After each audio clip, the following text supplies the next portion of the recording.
যাব নবী ডাকটাকে সাক্ষী হইল তোমার চেহারাটা এমন দেখাইতেছে কেন নবী আমার প্রশ্ন করলেন আম্মা জান কয় ইয়া রাসূলুল্লাহ নবী গো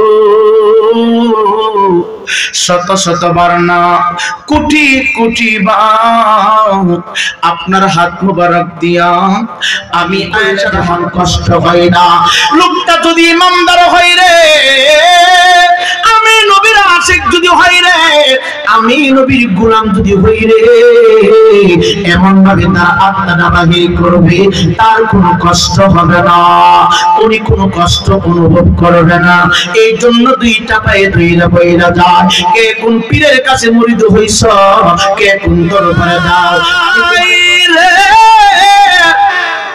বাতি নাই রে যেই গরে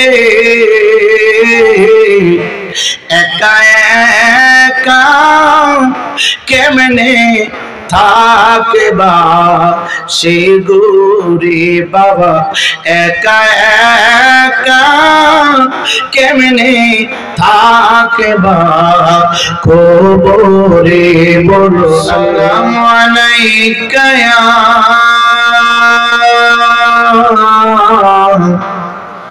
শফিউল মুযনিবিন الصلاة والسلام عليك يا رحمة للعالمين أعوذ بالله من الشيطان الرجيم يا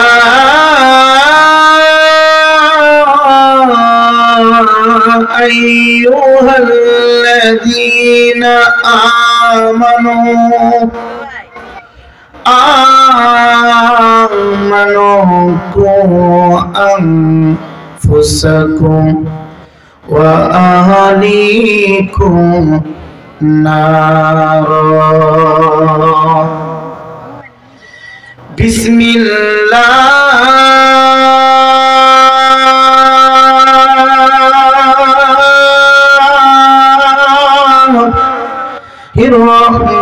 الرحمن الرحيم فلا وربك لا يؤمنون حتى يحكموك فيما شجر بينهم ثم لا يجدوا في أنفسهم حرجا مما قضيت ويسلموا تسليما اللهم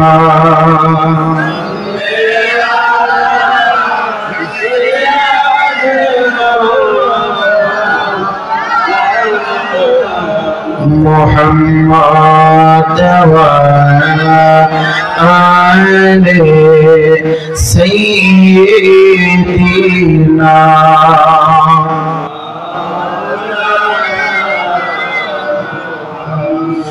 সময় যখন চলে যাবে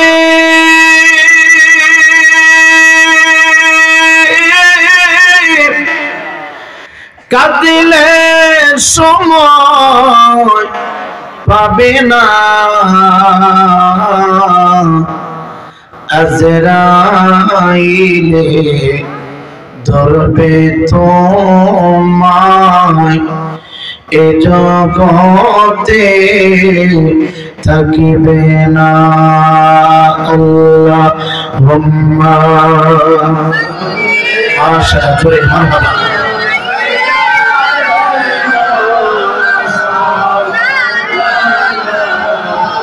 محمد وعلى আরেকটু ইজি করিয়া তো মা এ জগতে আমরা সবাই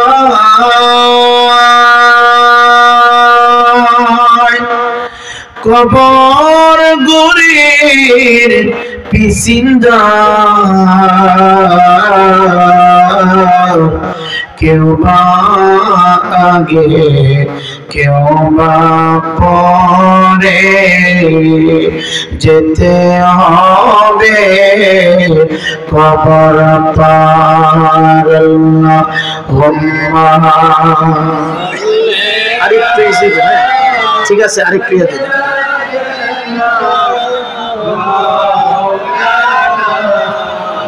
মোহাম্মদ ওয়ালা ঠিক আছে ভাই ভাই ঠিক আছে মাওলানা আল্লাহর প্রিয় হাবিব আপনি কাটাবিন কি গোলাম আল্লাহর দোস্ত হাবিব আপনি কাটাবিন কি গোলাম আপনাকে কেউ কষ্ট দিলে আপনাকে কেউ দুঃখ দিলে স্বয়ং আল্লাহ দেই জবাব আল্লাহর দোস্ত হাবিব আপনি কাটাবি একটি গোলাম আম্মাবাদ অবস্থিত ঐতিহ্যবাহী বিজয়নগর থানার অন্তর্গত বিন্নিঘাট দক্ষিণ পাড়া একতা ইসলামী সুন্নি যুব সংঘের উদ্যোগে তৃতীয় বার্ষিক পবিত্র সুন্নি মহাসম্মেলনের সম্মানিত সুযোগ্য সুদক্ষ সভাপতি পীরে কামেল সৈয়দ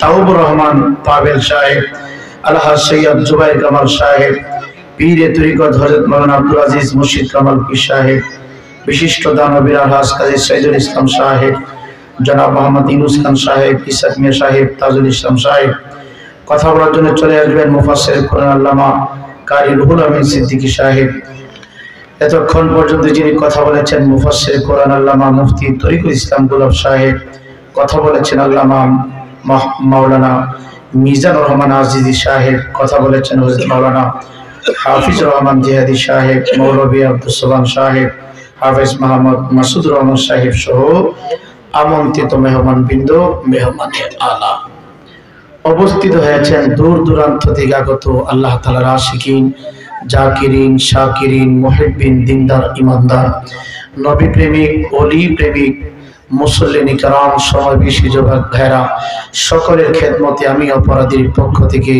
রহমত বরকত দিয়ে ভরপুর শ্রেষ্ঠ শান্তির বাণী আপনাদের খেদমতে আবারও দিচ্ছি আসসালামু আলাইকুম ওয়া রাহমাতুল্লাহ। এই বাবারা দুষ্টামি করেন না, এই শুনে দুষ্টামি করেন না বাবা, দুষ্টামি করেন না। কারো যদি ঘুম চোখে চলে আসে বাড়িতে চলে যান, ঘুমিয়ে থাকেন, এখানে দুষ্টামি করেন না। এখানে একটা পরিবেশের প্রয়োজন, কথা বলবেন না, কথা বলেন বাবা, সবাই বসে থাকেন। শুকরিয়া আদায় করি ওই মনিবের দরবারে যে মনিব আমাকে আপনাকে হাজারো হাজার মানুষের ভিতর থেকে নির্বাচিত করে আজকের এই বিন্নিঘাটের জমিনে কোরআন হাদিসের মজলিস জান্নাতের বাগিচায় উলামায়ে কেরামের সামনে বসে কিছু কথা বলা শোনার মতো আমরা যারা সুযোগ পেয়েছি শুকরিয়া স্বরূপ সবাই পড়ি আলহামদুলিল্লাহ। তারই পাশাপাশি আবারও শুকরিয়া আদায় হবে ওই মনিবের দরবারে যে মনিব আমার আপনার তকদিরে শ্রেষ্ঠ নিয়ামত দান করেছেন। শ্রেষ্ঠ নিয়ামতের অধিকারী আমরা হয়ে ক্ষণস্থায়ী জিন্দেগিতে মুসলিম পরিবারে যে মনিব আমাকে আপনাকে কবুল করেছেন, শুকরিয়া স্বরূপ আকাশ বাতাস মুখরিত করে কণ্ঠের আওয়াজ উঁচু করে সবাই পড়ি আলহামদুলিল্লাহ। আর আওয়াজ দিয়ে বলি আলহামদুলিল্লাহ। সকলে দুরূদ পড়েন আল্লাহুম্মা জোরে মাশাআল্লাহ দিল বজায় মুহাম্মদ ওয়া আলা سيدنا محمد وعلى آل سيدنا আইসবি যেতে হবে কবরে হিসাব নিকাশ দিতে হবে হাশরে বলো আল্লাহুম্মা সাল্লি মুহাম্মদ ওয়া আলা সাইয়্যিদিনা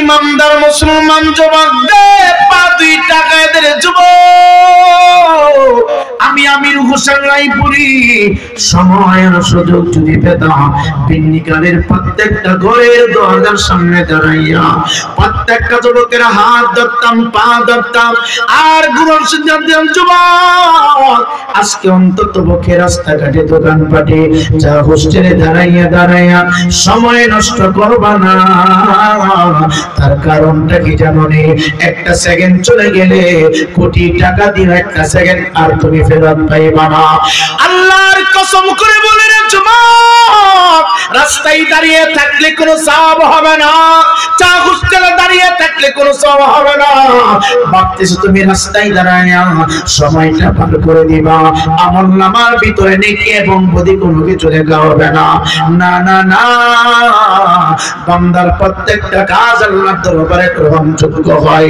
বুখারীর প্রথম হাদিসটা হলো এমন আমার নবী বলে ইন্নামাল আমালু বিন্নিয়াত ইমানদার মুসলমান বাবারে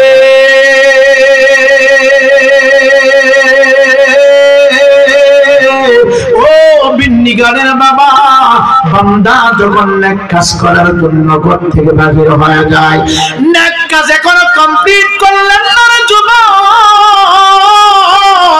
শুধু মনে মনে মনে মনে কল্পনা করলেন মনে মনে শুধু নিয়ত করলেন ধরেন বাবা 2 কিলোমিটার দূর থেকে নিয়ত করে দুইটা পা দিয়া সামনের দিকে হাঁটতে হাঁটতে মাহফিলের দিকে চলে আসলেন দুইটা পা বাড়াইয়া যদি আপনি মাহফিলের দিকে আসতে শুরু করেন জিন্দেগির ভিতরে দুইটা বরকত মিলে গেল জিন্দেগির ভিতরে দুইটা ফজিলত হয়ে গেল এ ইমানদার মুসলমান যুবক রে কেমনে বুঝাবো কোন ভাষা দিয়ে বুঝাবো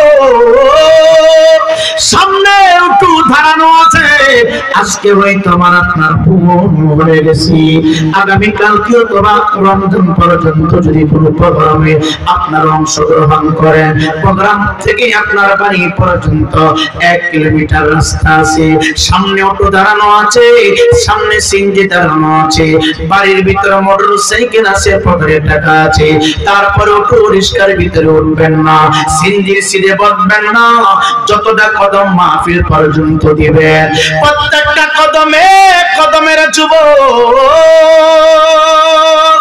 নেক কাজ করার নিয়ত করে ঘর থেকে বাহির হয়ে যাইবা আমি আর তুমি ভাবতেছি সবাই বুঝি চলে যায় আল্লাহর ইজ্জতের কসম করে বলি বান্দা নেক কাজ করার জন্য একটা কদম বাড়াবে ফেরেশতারা একটি করে অপরাধ কেটে দিয়ে ওই বান্দার আমলনামার ভিতরে 10টা কইরা নেক দিয়া ভরপুর করে দেন চিৎকার দিয়া বলেন না সুবহানাল্লাহ কিরামান কাতিবিনা ইয়ালামুনা মা তাফআলুন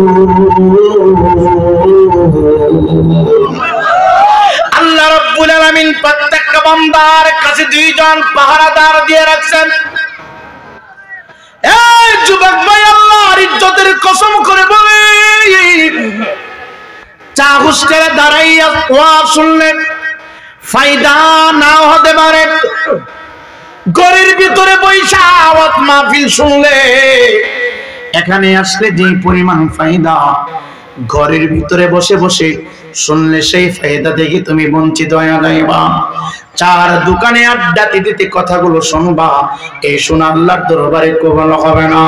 কারণ আমার নবীজি বলেছেন, দুনিয়ার জমিনের সবচাইতে উত্তম জায়গা হলো আল্লাহর পবিত্র ঘর মসজিদ, আর সবচাইতে নিকৃষ্ট জায়গা হলো হাট বাজার, সবচাইতে নিকৃষ্ট জায়গা হলো বাংলাদেশের চা হোস্টেল গুলি। পৃথিবীর জমিনে যত জায়গায় চা হোস্টেল দেখবেন বাবা, 24 ঘন্টার ভিতরে 16 ঘন্টা টেলিভিশন চালাইয়া রাখে। দোকানদার চিন্তা করে কোন ফিল্মটা চালাইলে, কোন চ্যানেলটা চালাইয়া রাখলে পাবলিক আমার সামনে বসবে। পাবলিক এখন চা খাইতে দোকানে যায় না, পাবলিক যায় এমুক দোকানে গেলে ভালো ভালো ড্যান্স দেখা যায়, এমুক দোকানে গেলে অর্ধ অলঙ্গ নারীদের চেহারা দেখা যায়। একটা না দুইটা না 4-5টা চা টানে আর সময় নষ্ট করে। এই জন্য বাবা, চা হোস্টেলের মাহফিলের সাথে এক করবো না, রাস্তার মাহফিল এক হতে পারে না। মাহফিলে তুমি কদম বাড়ায়া দিলা, আমি বলি না বান্দা, তুমি যতটা কদম বাড়ায়া দিবা, ডান কান্দের ফেরেশতা 10টা করে নে তোমার আমলনামার ভিতরে ঢুকিয়ে দিল, বাম কান্দের ফেরেশতা আমলনামা থেকে একটি করে অপরাধ খেতে দিয়ে দিল। এই হলো নাম্বার 1 ফজিলত। নাম্বার 2 ফজিলত হচ্ছে, ধরেন বীর পাশা থেকে অথবা একটু দূর থেকে আপনারা পা দিয়ে হাইটা মাহফিলের দিকে কদম আপনি দিতে আসলেন, সেই জমিনটার উপর দিয়ে হাঁটলেন রে বাবা, আল্লাহ একদিন ঘোষণা করবে, কুল্লু মান আলাইহা ফান।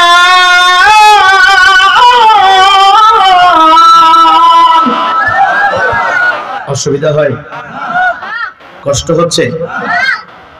আল্লাহ রাব্বুল আলামিন ঘোষণা করার সাথে সাথে এই জমিনের উপরে যত শক্তিশালী বিল্ডিং গুলো আছে, যত দামি ঘর বাড়ি আছে,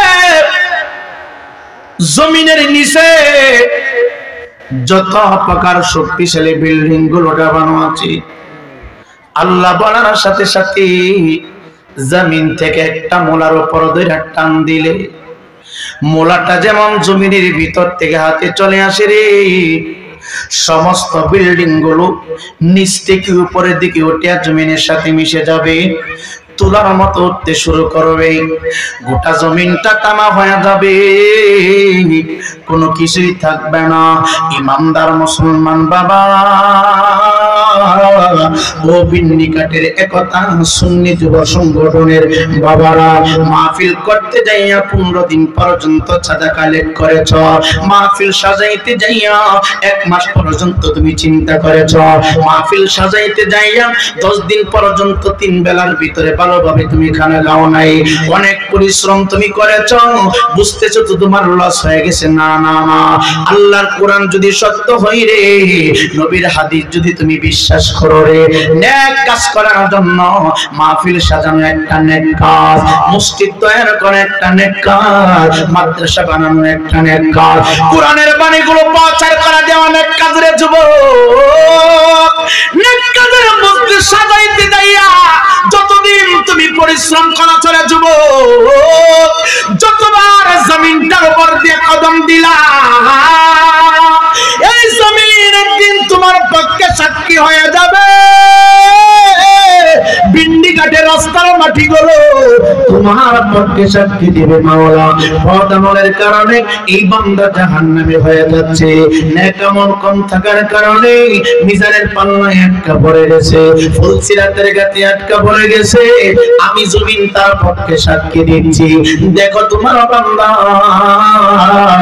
আমার বুকের উপর পা দিয়া দিয়া মসজিদের দিকে গেল, আমার বুকের উপর পা দিয়া দিয়া কোরআনের কথাগুলো শোনার জন্য গেল, আমার সিনার উপর পা দিয়া দিয়া মাদ্রাসায় পড়াশোনা করার জন্য গেল, আমার সিনার উপর পা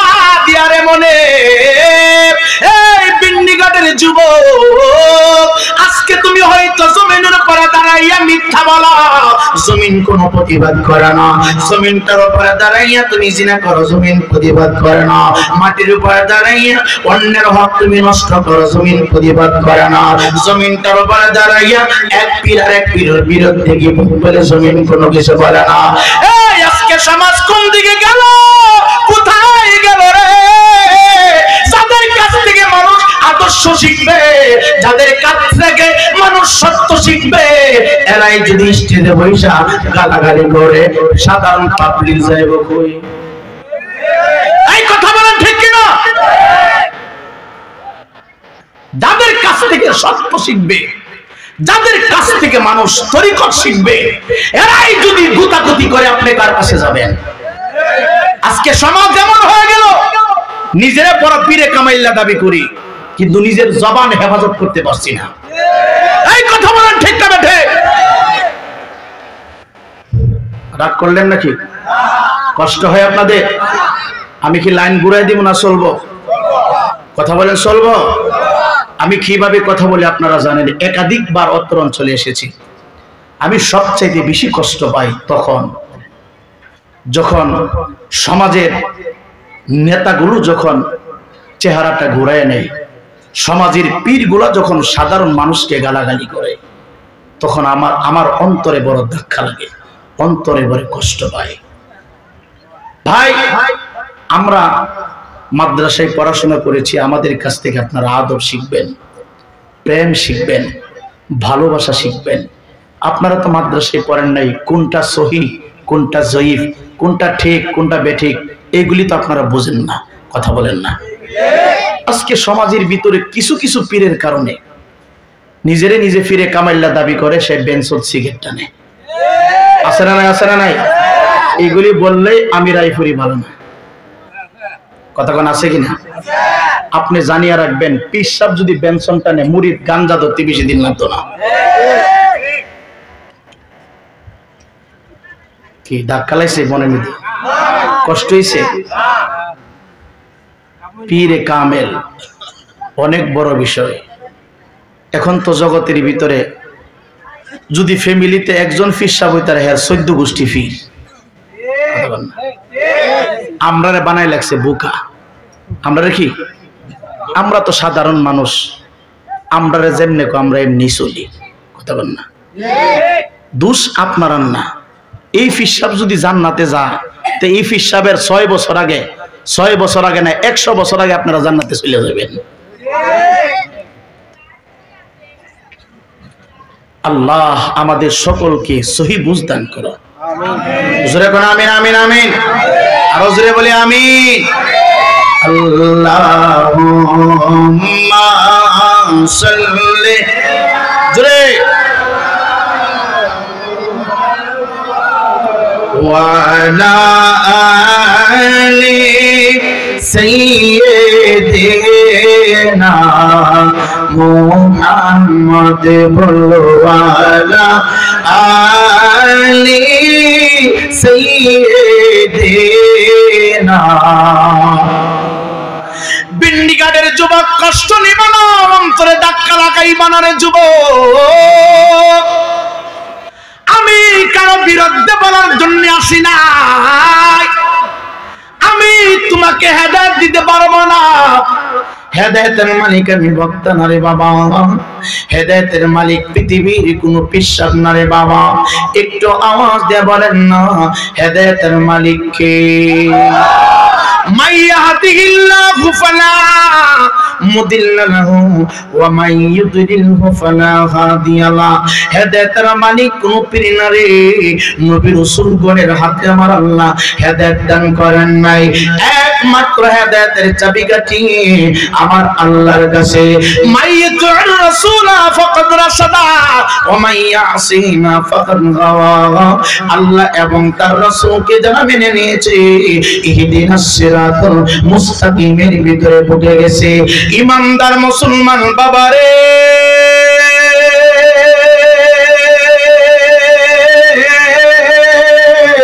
ও বিন্ডিঘাটের যুবক, কেমনে বুঝাইব কোন ভাষা দিয়ে বুঝাইলে অন্তর থেকে হিংসা চলে যাবে, অন্তর থেকে রিয়া চলে যাবে।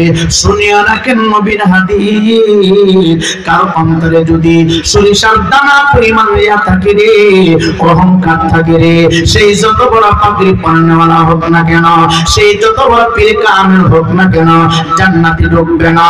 আর কোন মানুষের অন্তরে যদি বালির কণা পরিমাণ প্রেম থাকে রে, রাসূলের আশিক হই রে, যারা পরিমাণ ঈমানদার হই রে, যারা পরিমাণ ঈমান যদি থাকে রে, এই লোকটা জাহান্নামে যাবে না, এই লোকটার জন্য আমার আল্লাহ জান্নাতের দরজা খুলে দিবে। এই বিন্নিকারের বাবা, মাহফিল করতে যাইয়া অনেক পরিশ্রম তুমি করেছো, অসুবিধা নয়। যতটা ঘন্টা, যত দিন, যত রাত তুমি মাহফিল করার জন্য সামনে কদম দিলা, এই জমিন একদিন তোমার পক্ষে সাক্ষী দিবে। আজকে হয়তো জমিনটার উপরে দাঁড়াইয়া আমি রায়পুরি মিথ্যা কথা বলি, জমিন কোন কথা বলে না। আজকে হয়তো জমিনটার উপরে দাঁড়াইয়া ওজনে কমতি দিছি, জমিন কোন কথা বলে না। আজকে হয়তো জমিনটার উপরে দাঁড়াইয়া পরের হক নষ্ট করি, জমিন কোন কথা বলে না। আজকে হয়তো মাটির উপরে দাঁড়াইয়া জিনা করতেছি, জমিন কোন কথা বলে না। আজকে হয়তো মাটির উপরে দাঁড়াইয়া দাঁড়াইয়া রে যুবক অন্যের গীবত করি, জমিন কোন কথা বলে না, কথা বলে না। একদিন আমার আল্লাহ তোমার জবান বন্ধ করে দিবে, হাতের জবান খুলে দেওয়া হবে, পায়ের জবান খুলে দেওয়া হবে, মাটির জবান আমার আল্লাহ খুলে দিবে। ওই দিন কিন্তু বেশি দূরে না, ওই দিনটা একেবারে নিকটতম। এখন তুমি যা ইচ্ছা তা করবা, কোনো বাধা নাই, কোনো প্রশ্ন নাই। তুমি যদি নামাজ পড়ো, তারপর ঘরের ভিতরে আমার আল্লাহ খাবার দিবে, নামাজ না পড়লে খাবার দিবে। তুমি যদি মদ পান করো, তারপর খাবারের দরজা বন্ধ হবে না। তুমি যদি দুধ পান করো, তারপর খাবার চলে আসবে। তুমি যদি গোটা জিন্দেগির ভিতরে হালাল ভাবে চলো, সামান্য একটু কষ্ট হবে। আর দুনিয়া সিজনুল মুমিনিনা ওয়া জান্নাতুল কাফিরিন। এই ইমানদার মুসলমান যুবক রে, ইমানদারের জন্য এই দুনিয়াটা জেলখানা, জেলখানা। ইমানদারের জন্য দুনিয়াটা জেলখানা, আর বেঈমান কাফের মুশরিকদের জন্য এই দুনিয়াটা হইল একটা বালাখানা, এই দুনিয়াটা বালাখানা। ইমানদারের জন্য দুনিয়াটা জেলখানার মতো। কারণ একজন ইমানদার ইচ্ছা করলে মিথ্যা বলতে পারে না, একজন ইমানদার ইচ্ছা করলে কাউকে গালি দিতে পারে না, একজন ইমানদার ইচ্ছা করলে কারো গীবত বলতে পারে না, একজন ইমানদার ইচ্ছা করলে নামাজ ছেড়ে দিতে পারে না, একজন ইমানদার সুদ খাইতে পারে না, একজন ইমানদার ঘুষ খাইতে পারে না, একজন ইমানদার পরের হক নষ্ট করতে পারে না, একজন ইমানদার 5 ওয়াক্ত নামাজ কাজা করতে পারে না, একজন ইমানদার মাহে রমজান মাসে দিনের বেলা খাবার খাইতে পারে না, একজন ইমানদার পরের হক নষ্ট করে না রে, করে না। ইতিমের মালের দিকে লোভ করে না। একজন ইমানদার কোনদিন নাপাক জায়গায় চলাফেরা করবে না। এর জন্য ইমানদারের জন্য চলাফেরা কষ্ট। আর একজন বেঈমান সুদ খায়, ঘুষ খায়, নামাজ ছাড়ে, মিথ্যা বলে, জেনা করে, মনে যা চাই তা করে। এর জন্য আমার নবী, আপনার নবী বলে রে, দুনিয়াটা ইমানদারের জন্য জেলখানা, আর মুমিনের জন্য হইল, মুমিনের জন্য জেলখানা, আর কওমের জন্য, বেনামাজির জন্য, নাফরমানের জন্য এই দুনিয়াটা হইল বালখানা। এই দুনিয়ার জিন্দেগি শুরু হয়েছে রে যুবক, চলছে চলছে, হঠাৎ একদিন থেমে যাবে, হঠাৎ একদিন থেমে যাবে, থেমে যাবে। আমি আর তুমি ভাবতেছি মৃত্যু হয়ে যাব, মানুষ আমাকে গোসল করাবে, মানুষ আমাকে কাফন পরাবে, মানুষ আমাকে দাফন করবে, এই বুঝি আমার কেনা শেষ? না না না না, সামনে আরেকটা জিন্দেগি আছে। এই পৃথিবী যেমনি আছে তেমনি পরে রবে,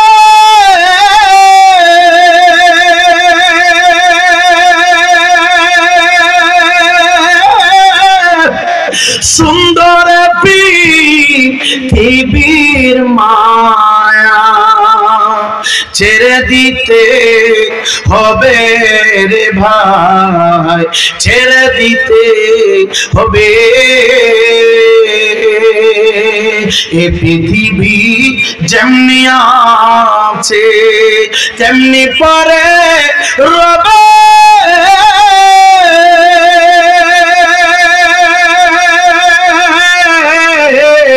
সুন্দর পৃথিবী একদিন ছেড়ে দিতে হবে রে ভাই, ছেড়ে দিতে হবে। তোমারই দুচা রবে কি দিন মহাগুমে মাঝে,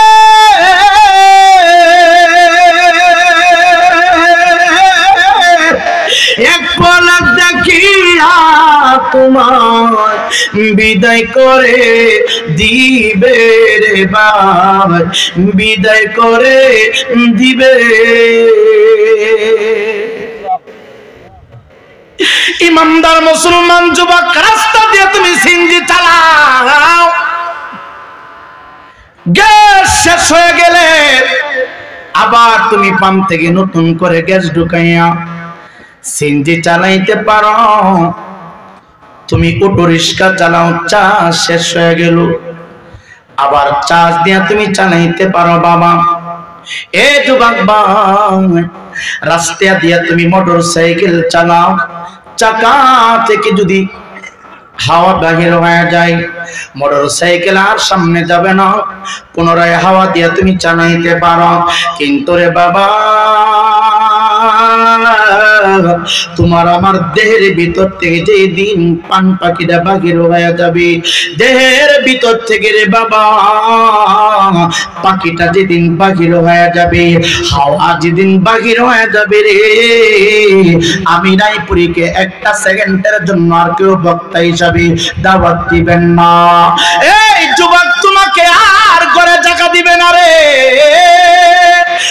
যুবক ভাই, কখন চলে যাব, কোন দিন চলে যাব, কোন টাইমে চলে যাব, এটার কোন তো নির্ধারিত কোনো সীমানা নাই।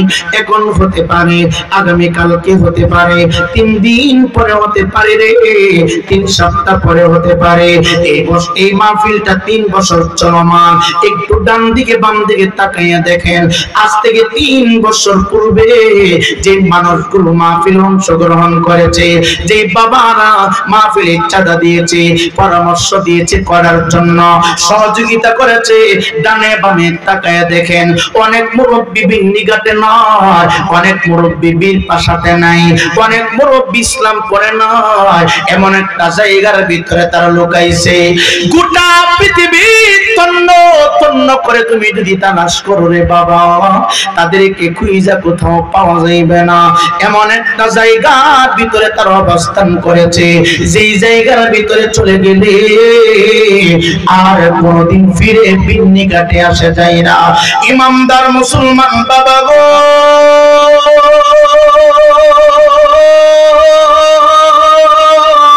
আমি রায়পুরি চলে যাব, তোমরা চলে যাইবা। যারা মাহফিলে এসেছেন, আপনাদের সামনে যেমন মালাকুল মউত আজরাইল হাজির হয়ে যাবে, যারা আসতে পারে নাই তাদের সামনে হাজির হবে। এই দোকানপাটে, রাস্তাঘাটে, চা হোস্টেলে দাঁড়িয়ে যারা আছে, তাদেরকে মালাকুল মউত একদিন গ্রেফতার করবে। পৃথিবীতে কোনো জীবিত প্রাণী থাকবে না রে। আমার আল্লাহ সূরাতুল আল ইমরানের 185 নং আয়াতের ভিতরে বলে, কুল্লু নাফসিন যায়িকাতুল মাউত।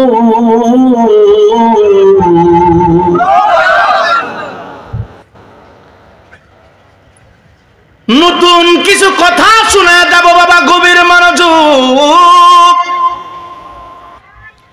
মৃত্যুর আলোচনা আমি আমির হোসেন রায়পুরি বেশি বেশি করি, কবরের আলোচনা আমি রায়পুরি বেশি বেশি করি রে বাবা।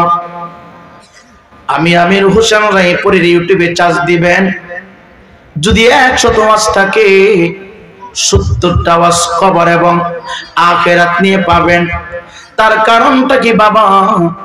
মানুষের দিলটা এখন এত শক্ত হয়েছে, মানুষের অন্তরে তো কঠিন হয়েছে, পাথরের উপরে পানি পড়লে আস্তে আস্তে গলে যায়, কিন্তু বিজয়নগর থানার মানুষ না, গোটা বাংলাদেশের জমিন আমি ঘুরে ঘুরে ঘুরে ঘুরে দেখলাম মানুষগুলো মাহফিল শুনতে আসে, মাহফিল শোনার পরেও মাহফিলের ভিতরে একরকম থাকে, বাহির হয়ে গেলে ভিন্ন রকম হয়ে যায়। যতক্ষণ পর্যন্ত মাহফিলে থাকে রে, ততক্ষণ পর্যন্ত মানুষের অন্তরটা তুলার মতো নরম থাকে। মাহফিল থেকে বাহির হয়ে গেলে পুলিশ যেমন আসামে গ্রেফতার করে পাইলে, মাহফিল থেকে বাহির হয়ে গেলে আমাদের প্রকাশ্য শত্রু শয়তান আমাদেরকে গ্রেফতার করে ফেলে, শয়তান আমাদেরকে বন্দী করে ফেলে। এই ইমানদার মুসলমান যুবক রে, আমি খেয়াল করে দেখলাম কবরের কথাগুলো উপস্থাপনা করলে মানুষের হৃদয়টা দ্রুত গতিতে নরম হয়ে যায়, আখিরাতের কথা বললে রে মানুষের পাথরের মতো অন্তরটা একেবারে একেবারে আটির খাবার মতো নরম হয়ে যায়। ইমানদার মুসলমান বাবা,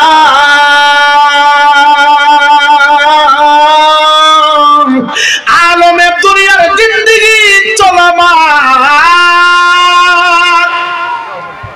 দুনিয়ার জিন্দেগি চলছে চলছে,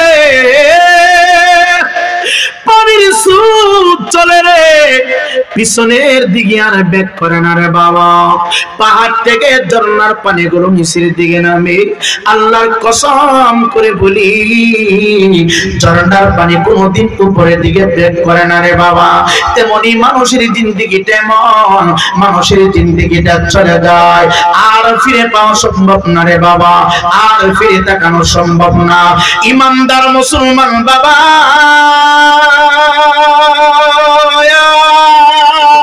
অসুস্থ হয়ে গেলে ডাক্তার চিকিৎসা করলে ভালো হয়, একটা ডাক্তারের কাছ থেকে লম্বা সময় পর্যন্ত পরামর্শ নিলেন। এখন যদি যাইয়া বলেন ও ডাক্তার বাবা গো, 50 বছর কাতারে আপনার প্রেসক্রিপশন অনুযায়ী চললাম, আপনার পরামর্শ অনুযায়ী একবার ইন্ডিয়া পর্যন্ত গেলাম, আপনি যেখানে বলেছেন আমি সেখানে গিয়েছি, একটা আরজি, আমার মন বলে আমি বাঁচবো না, আমার মন বলে আমি থাকবো না। এতদিন আমি লক্ষ লক্ষ টাকা আপনাকে দিয়েছি, আপনি যেইভাবে বলেছেন আমি সেইভাবে চলাফেরা করেছি, আমি আমার লাইফে যত টাকা ইনকাম করেছি সমস্ত টাকা পয়সা আপনার অ্যাকাউন্টে আপনার নামে আমি দলিল করে দিব, শর্ত একটা, মাত্র একটা দিনের হায়াত আপনি আমারে বাড়ায়া দেন। বাংলার ডাক্তার সাইরা ইন্ডিয়া চলে যান, ইন্ডিয়ার সমস্ত ডাক্তারের সামনে দাঁড়াইয়া চোখ থেকে পানিগুলো সাইরা সাইরা যদি বলেন আমি আপনাকে 10 কোটি টাকা দেব, প্রয়োজনে 1 ঘন্টা হায়াত আপনি বানিয়ে দিবেন, বাংলার ডাক্তার বলবে না না আমি পারবো না, ইন্ডিয়ার ডাক্তার বলবে আমি পারবো না, মাদ্রাসের ডাক্তার বলবে আমি পারবো না, আমি তোমাকে সুস্থ থাকার জন্য লাইন গাট রাস্তা শিখিয়ে দিতে পারি, প্রেসক্রিপশন আমি দিয়ে দিতে পারি, কিন্তু আমি তোমাকে 1 ঘন্টা কেন রে, আমি কেন রে? গোটা পৃথিবীতে যত উন্নত মানের ডাক্তার আছে রে, চিকিৎসা বিজ্ঞান আছে রে, সবাই যদি একটা গ্লাসের ভিতরে ঢুকাইয়া গোটা হবিগঞ্জ জেলা বাবা ব্রাহ্মণবাড়িয়া জেলাটা যদি তার নামে অর্থ করে দেন, একটা সেকেন্ড আপনাকে হায়াত বাড়িয়ে দিতে পারবে না। একটু আওয়াজ দিয়ে বলেন না হায়াত এবং মওতের মালিক কে?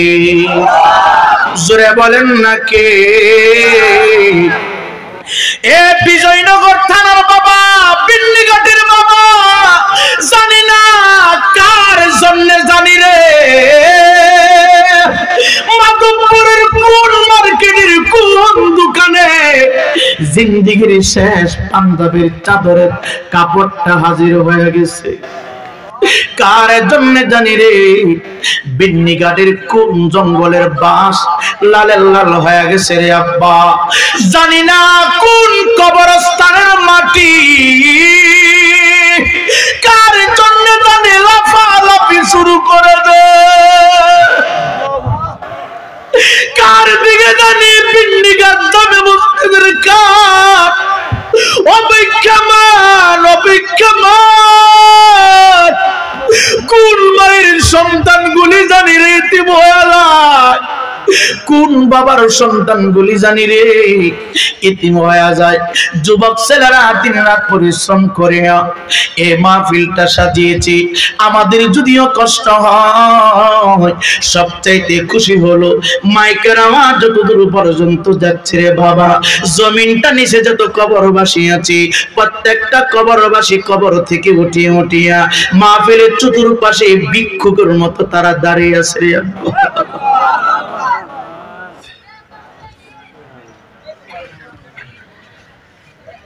সাথী নাই রে বাতি নাই রে যেই ঘরে একা একা কেমনে থাকে বা সে গোরে বাবা, একা একা কেমনে থাকে বা কবরে বলো আল্লাহ সাল্লি জোরে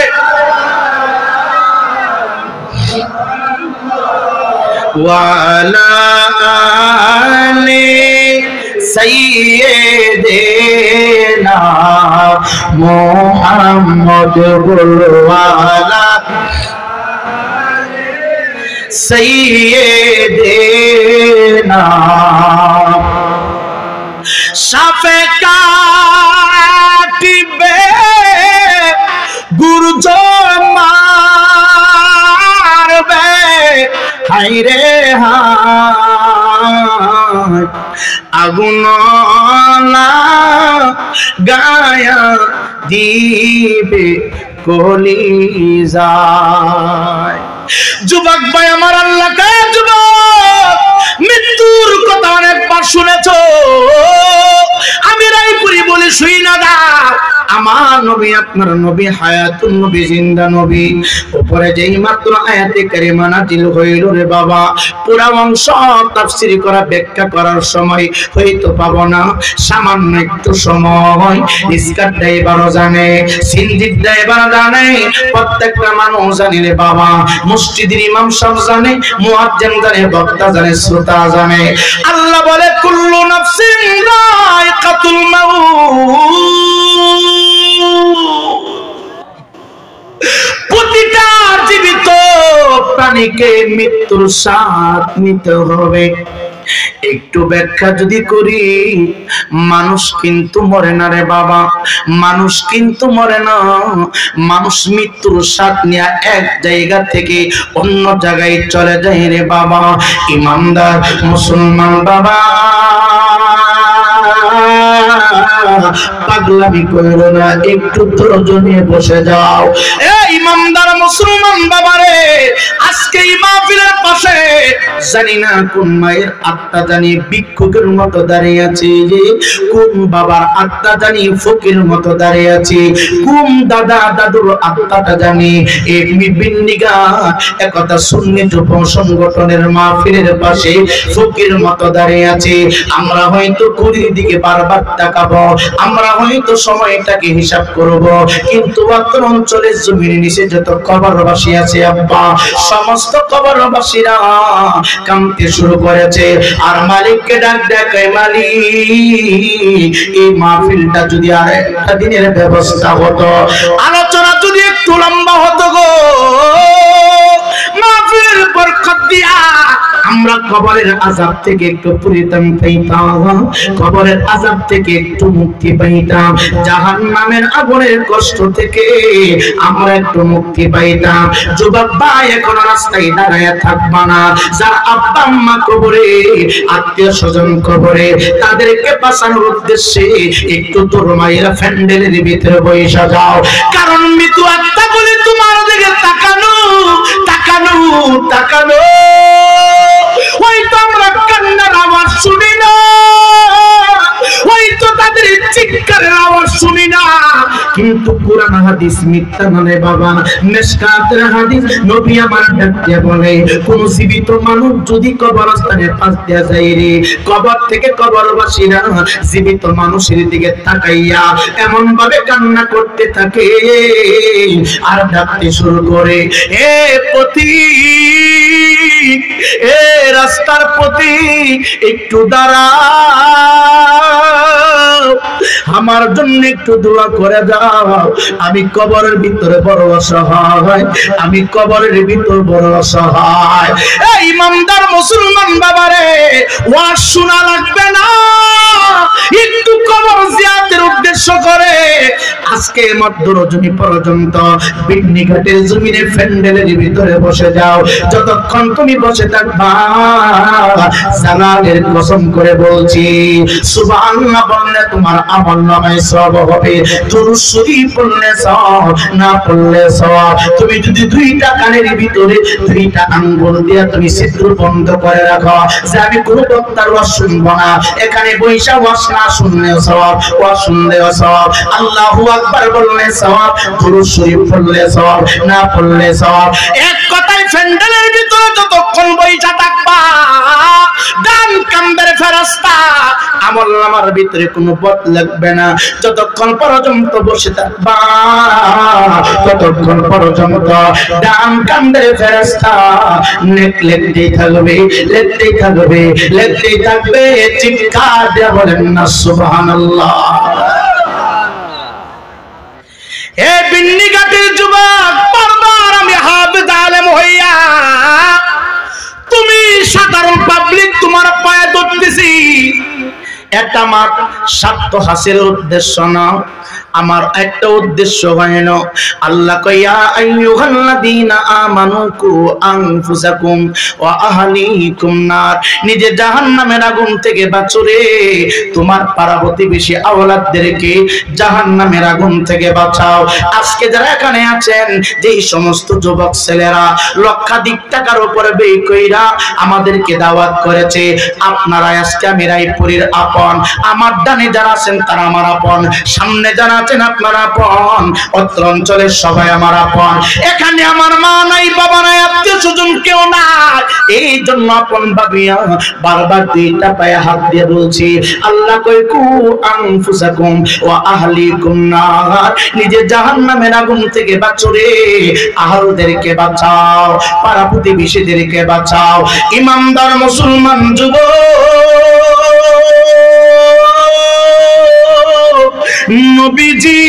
নবীজির উপরে হযরত জিবরাইল আমিন যে মাত্র আয়াতে কারিমা নিয়ে আসলেন, বাবা কুল্লু নাফসিন যায়িকাতুল মাউত, আসার সাথে সাথে বাবা আমার নবীজির সমস্ত বডি মুবারকটা গেমে গেছে। আল্লাহ কবর পাঠিয়ে দিল, হাবিব পৃথিবীতে কোন জীবিত প্রাণী থাকবে না গো, যাদের ভিতরে প্রাণ আছে, আত্মা আছে গো হাবিব, ওই প্রাণওয়ালা মানুষগুলো থাকবে না গো হাবিব। ও যুবক ভাই, আমার নবী যিনি দেহ মোবারকের ভিতরে আত্মা মোবারক আছে, আমার নবীজির সমস্ত শরীর মোবারকটা গেমে গেছে, আমার নবীজির সমস্ত শরীর মোবারকটা গেমে গেছে। আল্লাহ কয় হাবিব জানিয়ে দেন, জানিয়ে দেন, পৃথিবীর জমিনে কোন জীবিত মানুষ থাকবে না গো, প্রত্যেকটা মানুষ মৃত্যুর সাথ নিতে হবে রে, মৃত্যুর সাথ নিতে হবে।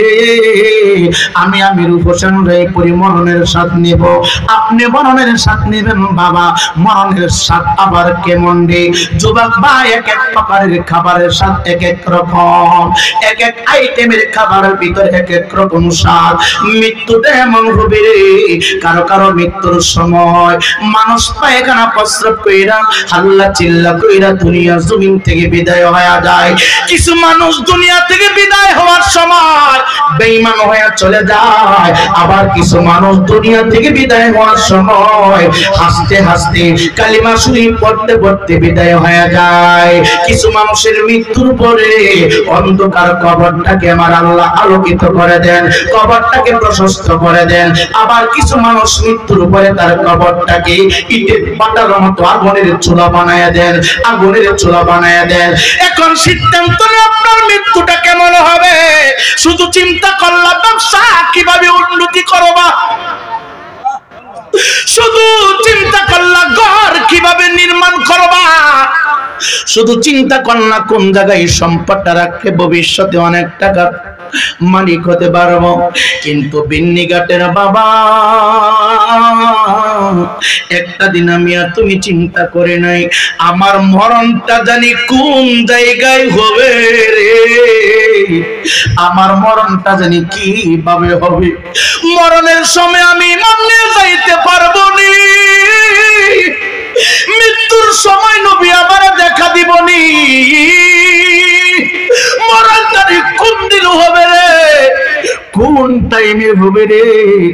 একটা দিনে চিন্তা আমি করলাম না, আমি নাই পরি চিন্তা করি কোন পিসাবে তেল মারলে দাওয়াত বেশি পাওয়া যাইব, কোন মানুষের প্রশংসা করলে মাটা মা ঠিক থাকবো। কিন্তু চিন্তা করলাম না তেল যে মারলাম এই পিসাব হক না বেহক এই কথা ভাবি নাই। এই ইমানদার মুসলমান যুবক রে, আমি চিন্তা করি কোন কণ্ঠ দিয়া ওয়াজ করলে পাবলিক গুলো আমার জন্য পাগল পারা হয়ে যাবে। একটা দিন চিন্তা করলাম না বয়ানের ভিতরে যদি আমার মৃত্যু হয়ে যায়, আমার মৃত্যুটা আল্লাহ কবুল করে কিনা, আমার মৃত্যুটা নবীর তরিকায় হয় কিনা, আমার মরণটা কালমা পড়া অবস্থায় হয় কিনা। ইমানদার মুসলমান বাবারে